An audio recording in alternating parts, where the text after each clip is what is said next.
How do you stretch your dollar? We will now discuss some practical ways of cutting down our monthly expenses. There will always be some trade-offs, but it is possible to save a lot of money every month by optimizing certain areas in our daily life. For example, lighting. You can save considerable amounts of money by optimizing the lighting in your environment. Make it a habit to switch off your lights when not in use. You can also try letting in more natural light or painting your room with a lighter color. As far as possible, use energy-saving lighting such as LED lights. Do you know that the way you use your electrical appliances can also make a difference in your bill?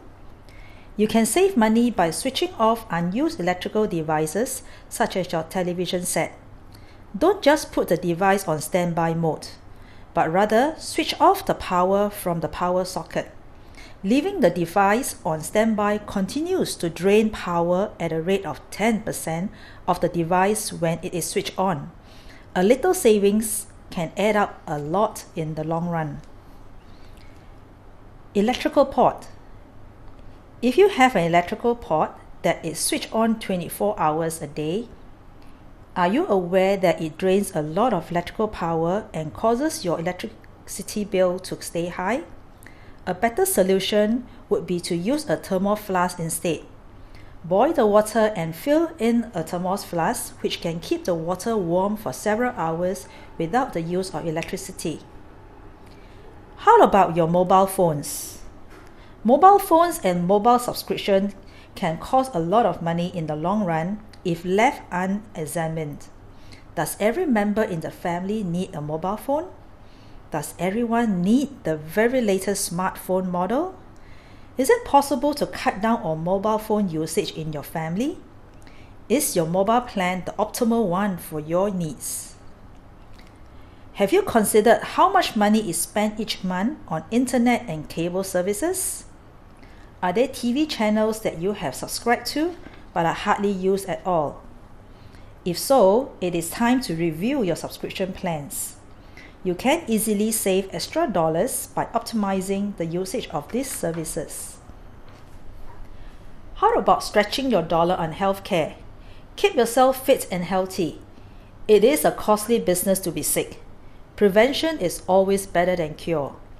Make sure that you have adequate medical insurance that covers hospitalization bills and long-term disabilities. When you are young and healthy, make full use of the opportunity to purchase life and health insurance. This is the best time as the premiums will be lower and you can get the full coverage. Make use of public avenues for your outings, such as having a picnic at the park. Outdoor activities are good for your health and won't cost very much either. Local community centers also provide lots of healthy activities that you can enjoy for low cost, rather than joining expensive health clubs and gyms. There are many ways of keeping yourself fit and healthy without overspending. Buying a home is a costly commitment. You should always buy a home within your means. Buying a home above your means will create unnecessary stress and anxiety over the payment of the mortgage in the future. Look for the best home loan package. Which loan offers a lower interest rate for the desired loan period and loan amount? Consider all these factors carefully before signing the agreement. Review your home loan from time to time.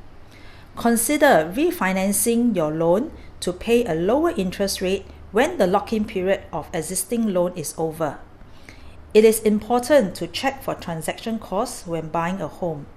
Are there any hidden costs that you have not yet considered? A home is possibly the largest asset we purchase in our lifetime and should be done carefully.